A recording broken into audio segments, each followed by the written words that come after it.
Bien, son las 9 de la mañana con 8 minutos. Está sobre la agenda los mínimos comunes, que básicamente es ayuda para las familias dentro de los próximos meses. El tema es el monto, la duración y además hay otra serie de transferencias que van a venir dentro de los próximos meses del Estado a las familias chilenas. ¿Cómo va a quedar configurada la ayuda de aquí a fin de año? Se lo vamos a preguntar a la ministra de Desarrollo Social, que viene en una perfecta chaqueta naranja combinada con su mascarilla. Así Carlita Rubilar. ¿Cómo le va, ministra? Bien, ¿y ustedes cómo están? Gusto saludarles. Bien. Vamos a entrar de lleno en materia. En el diario hoy día viene más o menos explicado súper claramente cuál es la tensión o la negociación entre gobierno y oposición luego del encuentro Piñera-Proboste. Y básicamente es renta básica universal. Vamos a llegar a los 100, 125, 150 por miembro de la familia. ¿Por cuánto tiempo? ¿3 meses? ¿5 meses? ¿Cómo se va a ir definiendo cuál va a ser la propuesta definitiva del gobierno en materia de renta para los próximos 3 o 5 meses? ¿Y a cuánta gente ¿Y a cuánta gente va a llegar? Sí, bueno, primero muchas gracias por esta invitación. Efectivamente estamos conversando en esta agenda de mínimos comunes que se nos ha planteado por parte de la oposición y de Chile Vamos, porque estamos conversando, pero no solamente de ellos, sino también de la sociedad civil, de las pymes, de los alcaldes. Ha sido un proceso de conversación importante. Vamos a recibir probablemente la propuesta entre hoy día, mañana, de la oposición, de ese encuentro que tuvieron el fin de semana, también de parte del oficialismo, y nosotros lo que hemos planteado es que creemos un muy buen punto de partida al respecto de lo que es los ingresos más universales para las familias.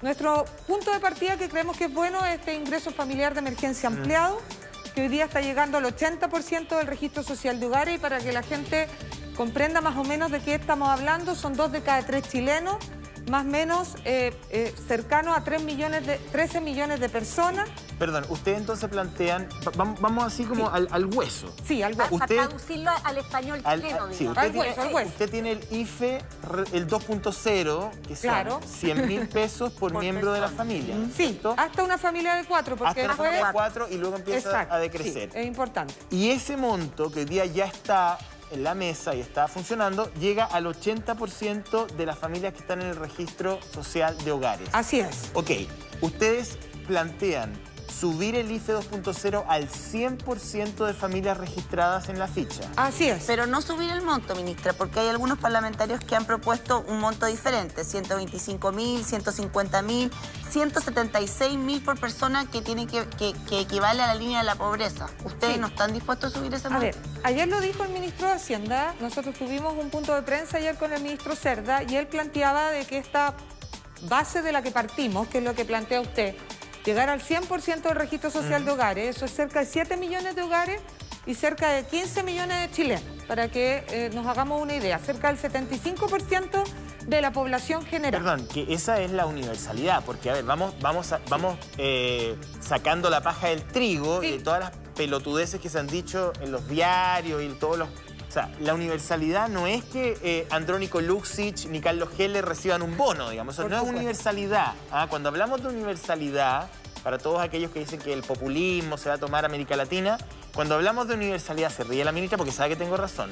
Cuando hablamos de universalidad, hablamos de esa universalidad, del 100% de personas que han llenado el registro social de hogares porque tienen un grado de vulnerabilidad y que tienen una puntuación, pueden recibir ayudas del gobierno. Eso es lo universal, ¿no? Así es, y es importante aclararlo.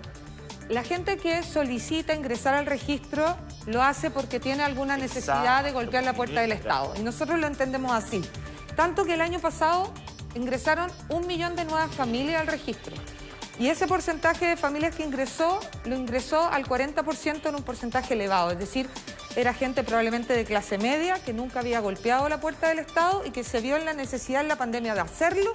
Y además ingresó muy vulnerable, es decir, el golpe de la pandemia fue muy duro. Por lo tanto, perdón, es falso decir, cuando se discute la universalidad, decir, no, nosotros nos oponemos a la universalidad porque no podemos permitir que los recursos lleguen a quienes más lo necesitan. Por favor, una persona que ha llenado una ficha en el registro social de hogares no es una persona rica, ni siquiera de clase media acomodada. Es una persona que ha llenado la ficha porque necesita una puntuación para acceder a ayudas del Estado. Entonces, o una persona que se rascaba con sus propias uñas, pero a la que se le ha impedido trabajar por más de un año, ministra. Entonces, ya no le quedan uñas, digamos. Exactamente. Ministra, la Diana hacía un comentario que me parece importante aclarar. A propósito de estirar el chicle y esperar hasta que la gente ya no tiene que comer para dar soluciones. 100.000 pesos es lo que están ofreciendo hoy día ustedes.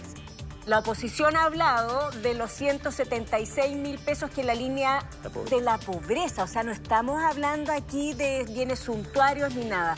¿Por qué no hoy día el gobierno al tiro se ofrece, pone una cantidad que sepamos que es más digna al tiro en vez de este tira y afloja? ¿Por qué no hacerlo nomás?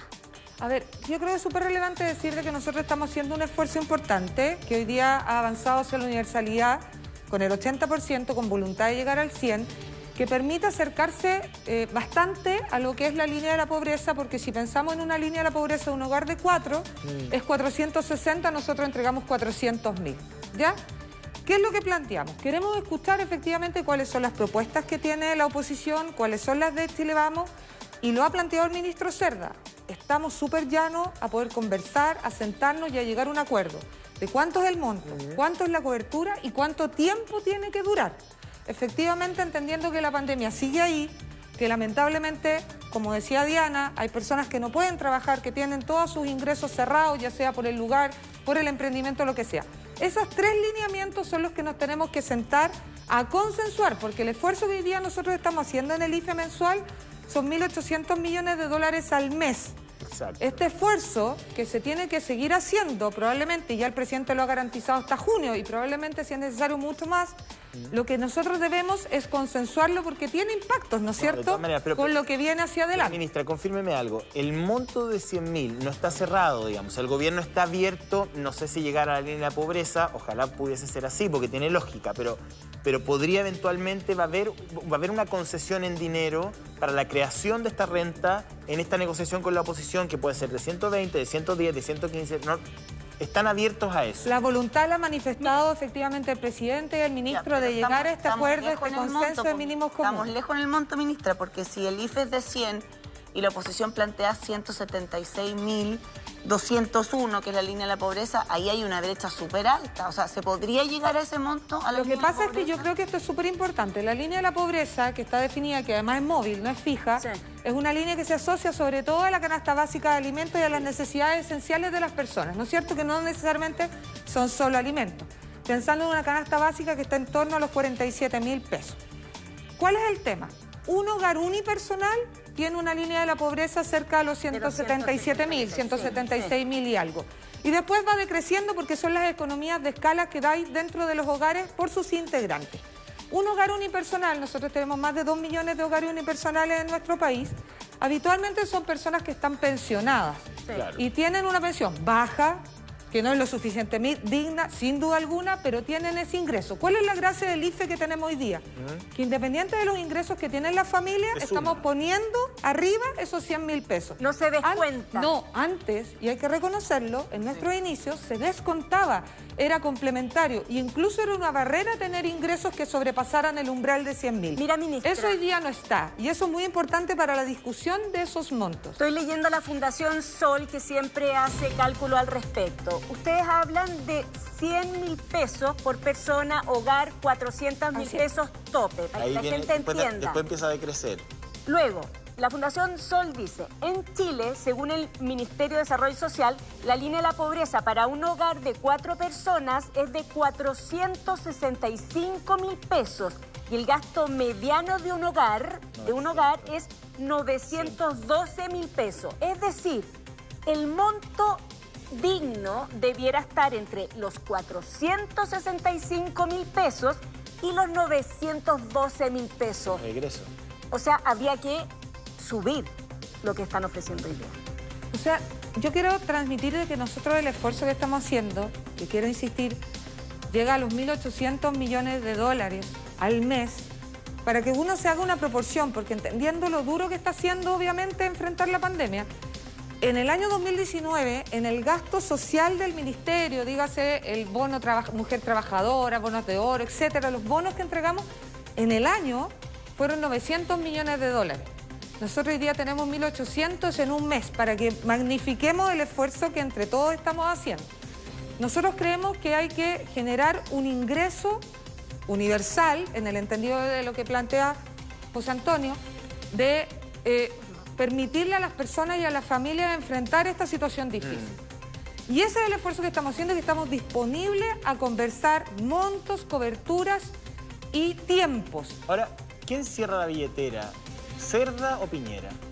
No, miren, de verdad... No, porque Traducción, una pregunta ¿ministro de Hacienda o el presidente de la República? Es una pregunta, ¿sabe qué? Se lo pregunto no por ponerle un problema, pero digamos que esto ha sido por goteo. Usted dice, hoy día nosotros... Sí, hoy día, pero hace 3 o 4 meses atrás esto era un parto, que tuvo un trabajo de parto bien largo, Todo que digamos. se entendiera que Entonces, la gente necesita. Me imagino que hay alguien que está conteniendo y yo aquí le pregunto directamente, o sea, ¿es Hacienda donde se trancan los recursos o es directamente el propio presidente que lo va entregando con un gotario, entendiendo que hoy día además, pues ministra, estamos con un cobre que podría llegar a los $5? O sea, no me vengan a mí a decir que no hay plata. Pues. A ver, creo que es súper importante decir de que aquí, y yo lo comentaba creo que aquí mismo, que hubo un aprendizaje en el camino. Pero costó. Es que es real, yo creo que lo que parecía normal en tiempos normales y que era lógico, ¿no es cierto?, que era cómo focalizábamos, cómo nos íbamos a ciertos hogares, cómo teníamos los datos para llegar a esos hogares y decir, bueno, estamos ayudando realmente a los que nos necesitan, finalmente cambió completamente en esta pandemia porque no teníamos ni la capacidad de saber qué estaba pasando en cada uno de esos hogares. El registro, que era de mediano y largo plazo, no era para ver lo que estaba pasando en tiempo real, donde caían los ingresos en picada con la pérdida de los empleos y de la posibilidad de salir a trabajar de forma informal, incluso develando la informalidad que todos sabíamos, pero que realmente nos golpeó muy fuertemente, una suerte de cachetada, de mostrar el nivel de informalidad que tenían, incluso en quienes tenían ingresos formales y después, ¿no?, se hacían el sueldo en la informalidad. La pregunta, pues, ministra. Pero, está bien, pero lo que quiero transmitir ¿Quién cierra la billetera? Hay un compromiso súper fuerte por parte del gobierno, y yo lo puedo decir con convicción, de hacer todos los esfuerzos que haya que hacer. Y yo lo noto en el trabajo y en la conversación con el ministro Cerda y con el presidente. Y creo que vamos a llegar a acuerdo. Creo que lo vamos a lograr. Ahora, vamos a tener un consenso en esta materia. Hay otras novedades que entiendo vienen en esta oferta. Sí, el bono de 200.000, ministra, que se ha atrasado un poquito. A ver, que ha generado... Espéreme, hagamos algo. Ya. Veamos una nota respecto de este bono. Es cortita, 2 minutos, y después usted nos explica. Ni un problema. Es dinero que sin duda servirá para pagar gastos básicos como luz, agua, gas, arriendo, entre otros. 200.000 pesos, que son una ayuda económica para quienes tienen poco saldo en sus fondos previsionales. Hoy el tema de conversación se ha centrado en cuándo se depositará este dinero. Y se tiene que entregar lo antes posible, po, si la gente lo necesita ahora. ¿Para qué vamos a esperar una semana más, hasta el 18? Yo creo que lo más antes posible es mucho mejor, po.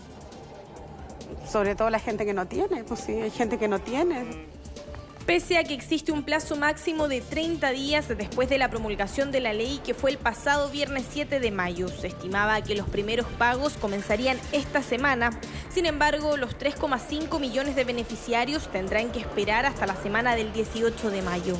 Es un proceso que se ha apurado al máximo pensando en la gente, pues la ley permitía este traspaso de recursos durante 30 días. Estamos ajustando todos los procesos a fin de que las solicitudes partan el 18 de mayo. Por supuesto que si podemos hacer algo para que sea antes, lo realizaremos. Pero por el momento, nuestro calendario y Carta nos da que las solicitudes se inician el martes 18 de mayo. ¿Qué quiere decir esto? Que el jueves 13 las AFP deben enviar la nómina de las personas beneficiadas a la Tesorería General de la República, lo que permitiría que desde el 18 de mayo este dinero esté disponible. Es un proceso más complejo, por cuanto el dinero debe ser entregado por la Tesorería General de la República. Los tiempos que se necesitan son diferentes y estamos reforzando la coordinación con las entidades de gobierno involucradas, y así comenzar prontamente el proceso de solicitud 100% digital. Más de 2.800.000 personas recibirán íntegramente los 200.000 pesos, mientras que más de 650.000 personas percibirán un abono para completar los 200.000 pesos, plata que será depositada en sus cuentas de capitalización individual. Es por eso que la Superintendencia de Pensiones ya instruyó a las AFP para este proceso. La administradora deberá notificar al afiliado o beneficiario que inició el trámite para requerir el bono de cargo fiscal. Una vez recepcionadas las nóminas, la Tesorería General de la República transferirá los fondos a la AFP y éstas generarán un proceso de solicitud y pago similar al tercer retiro de fondos. Las AFP serán las encargadas de avisar a cada afiliado cuando esté depositado el dinero en su cuenta individual. De los más de 3,5 millones de beneficiarios, el 58% no está cotizando por encontrarse cesante o en la informalidad. Con esta ley recibirán un bono de 200.000 pesos. Otro punto importante es que al ser depositado a través de las AFP se permitirá retener deudas por pensión y alimentos. Ya, ministra, dos cosas. Lo primero es que afortunadamente se resolvió que todos los que tengan menos de 200.000 iban a recibir ese bono en la proporción que les faltaba, porque al principio no estaba tan claro eso. Ahí hubo dime y direte, ok, todos que tengan menos de 200.000 van a recibir ese bono. Pero recién el 18 de mayo, ministra, queda una semana más para eso. ¿Por qué? Sí. Es importante transmitir de que esto se promulgó el día viernes pasado por el presidente en Talca y desde ahí se inicia el proceso que ha liderado el Ministerio del Trabajo, el ministro con el subsecretario Pizarro, con las AFP, con la tesorería. ¿Y qué es lo que necesitamos? Necesitamos que las AFP envíen la nómina para que la tesorería las valide. Y nos han dicho las AFP que se demoran hasta el jueves en enviar la nómina. Una vez enviada la nómina, que es el listado de las personas que tienen... ¿Por qué se demoran tanto en saber quiénes tienen menos de 200.000 en las cuentas? Bueno, ellos nos han dicho que necesitan ese tiempo para poder hacer el listado de las personas que quedaron en cero entre el primer y segundo retiro y van a tener un suplemento, una inyección de recursos de 200.000 completa, o los que tenían un poquito menos que hay que suplementar. Es un suplemento en algunos casos. O sea, por ejemplo, si a mí me quedaron 80.000, son 120, si me quedaron 50, son 150. Y además... puede ser que desde el retiro yo tuve 0 y luego coticé de ahí en adelante, pero se va a considerar que efectivamente hubo una sustracción importante de plata para llegar a 0 durante un periodo determinado, independiente que yo después haya seguido cotizando y tenga algo de dinero, ¿no? Sí, es muy importante ese punto, porque tenemos cerca de 2.900.000 personas que quedaron en 0 con alguno de los retiros, claro. Y independiente de que hayan cotizado después van a recibir los 200 íntegros. Ya. Y tenemos 657.000 más o menos personas que no retiraron total, es decir, quedaron con un monto y a ellos les vamos a complementar. Y esas personas tienen en promedio como 125.000 pesos de complemento, más o menos. No hay que hacer ningún trámite. No hay que hacer ningún trámite para que le inyectemos los recursos a su cuenta, pero sí tienen que solicitarla a las personas para el retiro. Ministra Rubilar, por acá. Yo quería ver una pregunta. Hola, ¿qué tal? Buenos días. Sí, ministra, bueno, la AFP van a poner a disposición de la tesorería, entiendo, ¿no es cierto?, esta información. Y la tesorería va a pasar este dinero a las AFP. Yo quisiera que, por favor, se aclarara eso, porque mucha gente dice, pucha, ¿por qué le pasan a la AFP? Y la AFP tiene que pagar, ¿por qué no lo pasan en mi cuenta, en cuenta ruta, en cuenta corriente? Eso generó harto ruido. Si usted nos pudiera explicar ese proceso y cuánto va a durar ese proceso. Si de aquí al jueves las AFP le pasan la plata o la información de quiénes están en esta condición, de ahí, ¿cuándo esta plata estaría disponible para la gente? Bueno, es muy importante decir de que el jueves nos dijeron la AFP que van a enviar la nómina a la tesorería. La tesorería tiene que validar y además tiene que calcular el suplemento. Eso lo hace la tesorería, no la AFP. Ya. Cada cuenta individual que finalmente tenga algún monto tiene que ser suplementada hasta llegar a 200 y ese cálculo lo hace la tesorería. Por tanto, la tesorería vuelve a hacer sus procesos y deposita en las cuentas de las AFP, de los bancos de la AFP, para que se depositen en las cuentas individuales. ¿Cuándo va a ser eso? Eso debiera ser el lunes, a fin de que el martes las AFP levanten el banner, que es para donde uno va a hacer la solicitud. Por eso decimos que la solicitud de las personas va a partir el martes 18. Igual estamos ajustando el martes. ¿Cuánto se demora entre que una persona hace la solicitud el martes 18 y le llega la platita a su cuenta? Mire, lo que vimos en experiencia del retiro, del primero y segundo, y como este mecanismo es similar, nosotros creemos que si se hace la solicitud el día martes, podríamos a fines de la semana estar teniendo los primeros pagos. Porque esa es la experiencia que tuvimos con el primer y segundo retiro. Eso 100% depende de la AFP, pero el superintendente de pensiones está súper encima en eso. Sí, ahí yo escuchaba ayer a Osvaldo Macías, estaba tratando de acelerar los tiempos. Súper importante, ¿esa plata puede ser girada o no? Sí, esto es muy relevante. Porque mucha gente dice, bueno, va a caer en el pilar el contributivo, digamos, y como no hay un cuarto retiro... En la cuenta obligatoria, claro. Claro, en la cuenta obligatoria, y como no hay cuarto giro aún, va a quedar estancada esa plata ahí, digamos. Claro. Esa es la pregunta que hace usted o Roberto. Sí, lo pusimos en la cuenta individual porque es la forma más rápida y expedita que hoy día tenemos de que todas esas personas que habían quedado en cero o en saldos pequeños puedan tener esos recursos y retirarlos rápidamente. ¿Por qué? Porque no todo el mundo tiene una cuenta RUT. Claro. No todo el mundo, si la tiene habilitada, por lo tanto significa ir a hacer ese trámite. En cambio aquí todos saben cómo funciona, lo han realizado con los retiros anteriores. Y es muy importante aclarar, no tiene costo de administración, no tiene costo de giro. Cero. No puede cobrarse nada sobre esos 200.000 pesos y eso es muy importante. Y la gente obviamente puede retirar sus 200.000 de forma íntegra. Y si alguien tiene una deuda de pensión alimenticia, ministra Rubilar, y es beneficiario de estos 200.000 pesos, ¿puede ahí haber que le congelen eso para ver que se ponga al día en ese caso, como lo hemos visto en otros casos? Tal cual. Al igual que todos los bonos del Estado, estamos en una política clara en esta materia de retener a los deudores de pensiones de alimentos. El bono de 200.000 también tiene retención. Las mujeres, obviamente, trámite fácil.p de poder de judicial.cl para solicitar esa retención. Ministra, son tantas las informaciones que llegan que yo creo que la gente se enreda, porque son ayudas de distintos lados para armar una sola torta. Entiendo yo, y a ver si nos explica ahora, este préstamo social, que hasta aquí me llama la atención que pueden las personas pensionadas de vejez o invalidez postular ya una tasa del 0%, ¿es así? Efectivamente. Tenemos una gráfica aquí, ministra. Sí, efectivamente tenemos el préstamo social general para la población general que cumple las características, que es la caída del 10% de sus ingresos, comparando de julio a diciembre de 2019, antes de la pandemia, julio a diciembre 2020, en pandemia. Esa comparación la hace el Servicio de Impuesto Interno y con que hayan caído el 10%, las personas de forma general pueden recibir este préstamo social. ¿No? Con un tope el préstamo.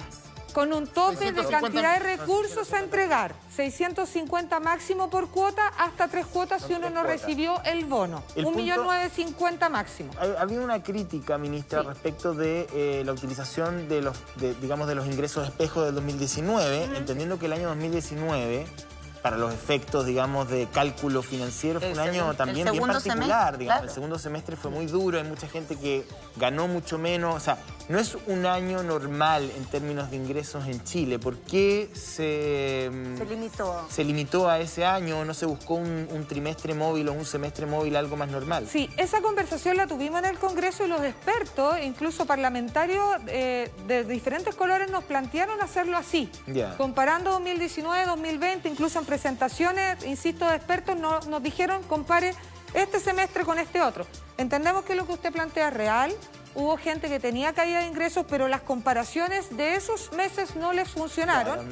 Y es parte de lo que nosotros estamos revisando, de ver si podemos hacer alguna modificación, tal vez solicitar una suerte de permiso que nos permita a nosotros entregar bonos para estos casos. Entonces, y eso es parte, yo creo, de las discusiones que vamos a tener en el Congreso. Entonces, ministra, la gente que le bajó el sueldo en 2019 un 10%, pensionados van dentro. La gente que recibió el bono clase media solo puede pedir en 3 oportunidades este préstamo. ¿Es así? A ver, la clase media y las personas que les cayeron sus ingresos al menos del 10% van a poder optar por este bono, que son 3 préstamos de una cuota tope de 650. Es la totalidad de su caída de ingresos. Si le cayeron 500, puede pedir, si recibió bono, 2 cuotas de 500. Si no recibió, 3 cuotas de 500. ¿Ya?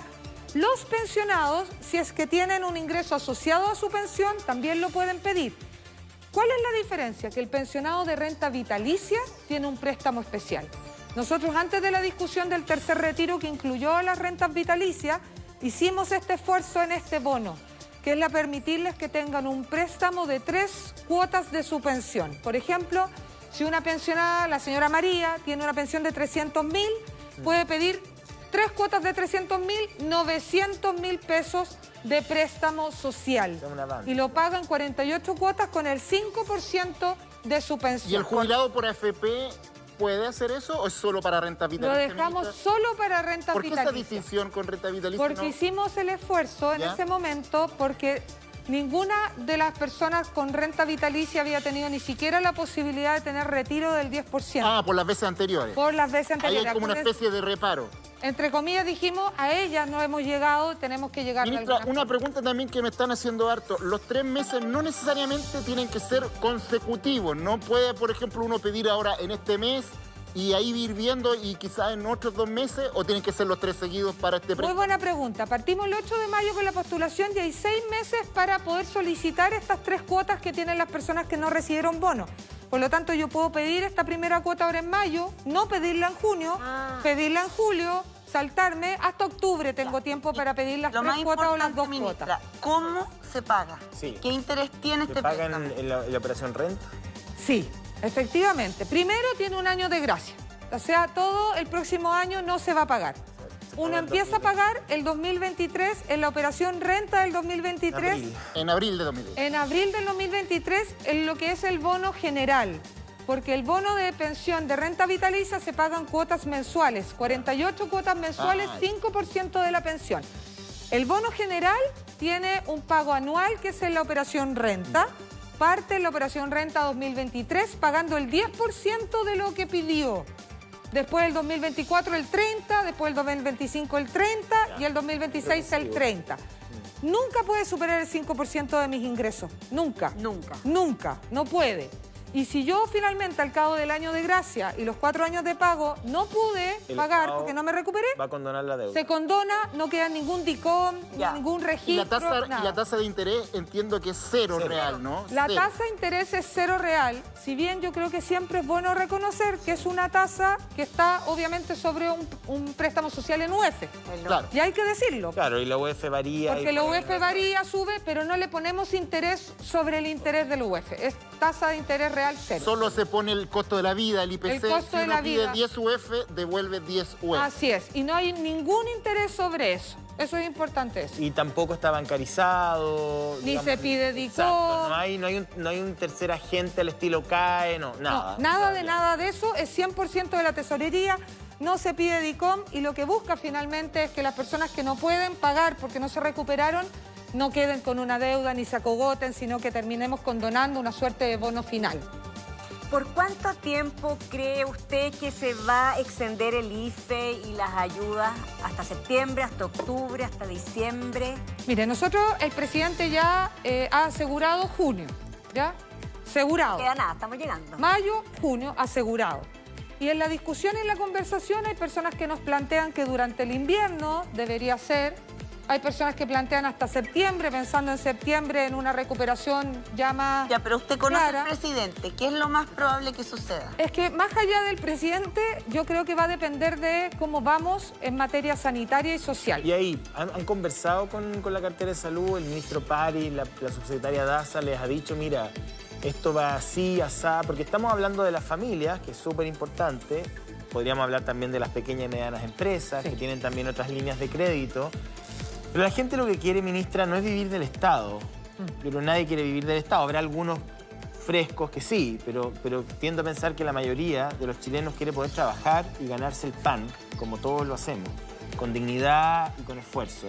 Pero quiero que el Estado me permita trabajar, o sea, que me suelte las manos, que me deje salir. Ayer entrevistábamos, antes de ayer, por ejemplo, los locatarios de patronato, que me decían, esto es una impotencia feroz, porque vemos cómo el centro comercial tal o cual está abierto, vemos cómo venden las cadenas del retail a través de sus canales digitales, y nosotros estamos con toda la mercadería, con las cortinas abajo, tenemos que pagar sueldos todavía porque no queremos despedir gente. O sea, ¿cuándo nos van a permitir trabajar? Entonces, la pregunta es la siguiente, ¿qué les han dicho desde la cartera de salud? Bueno, lo que ha planteado el ministro es que vamos mejorando los indicadores. Hemos tenido una caída en la cantidad de contagios, una caída en la tasa de positividad, tenemos más camas, tenemos menos uso de cama crítica y hasta el momento vamos mejorando en esos indicadores. Pero lo cierto es que también dependemos mucho de la vacunación. Claro. Reactivamos ahora hace unos pocos días, pero tuvimos una baja en lo que era la vacunación.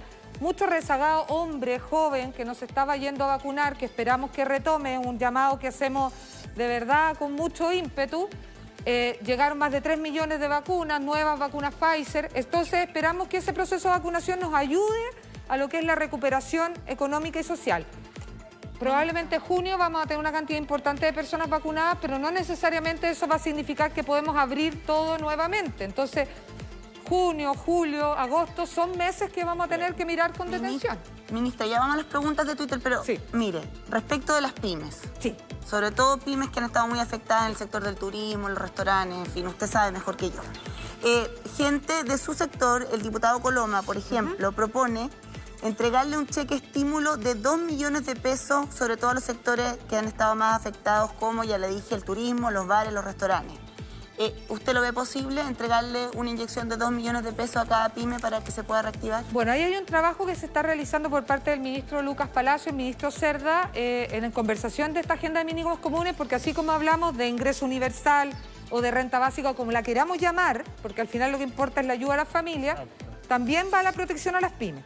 Y en esa conversación entendemos que hay un problema complejo al respecto del acceso a las herramientas de protección como el FOGAPE en algún momento. Hubo un FOGAPE 1, un FOGAPE 2.0 y así muchas pymes dicen que les ha costado acceder a esos beneficios. Entonces, en esa conversación yo entiendo que lo que se está buscando es como un subsidio más directo, a una inyección de recursos más a la vena de las pymes y se está buscando esa forma. ¿Lo ve posible?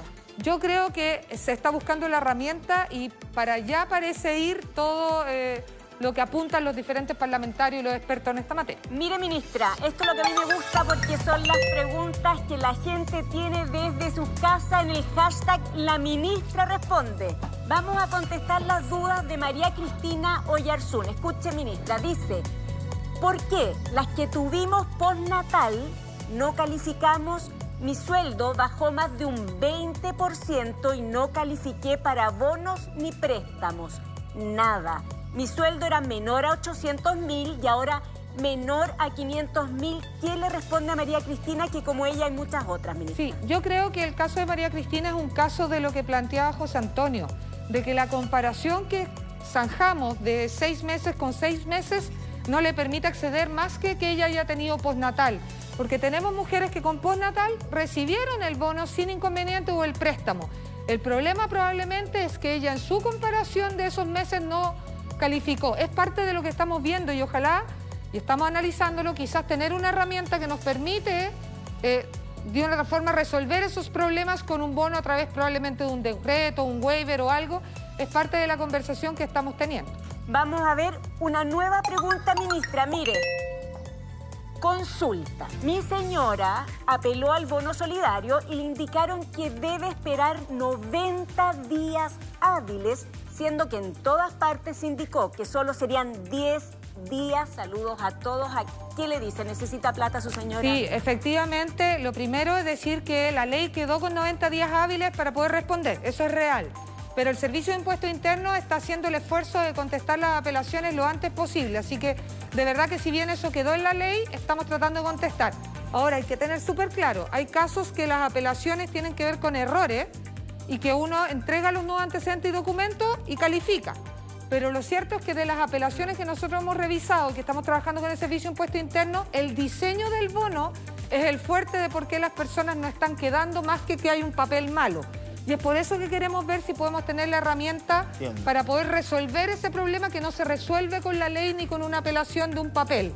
Y eso es importante decirlo. Bueno, la ministra se tiene que ir, así que la vamos a despedir. Agradecemos que haya usado parte de su mañana. Muchos dicen, ay, pero ¿por qué una entrevista tan blanda? ¿Saben por qué? Porque esta ministra, lo voy a decir yo, no ella, se ha inmolado en este gobierno. Porque sí, ha sido así. Usted no va a decir nada, usted va a mover sus ojitos nomás ahí por sobre la mascarilla, pero lo digo yo porque yo tengo fuente y yo lo sé. Usted le ha faltado encadenarse a la puerta de Morandé 80, porque si no fuera por usted, estaríamos todavía discutiendo el IFE -5. Así que le agradezco mucho, ministra, en nombre de la gente que necesita. Que le vaya muy bien. Muchas gracias, muchas gracias.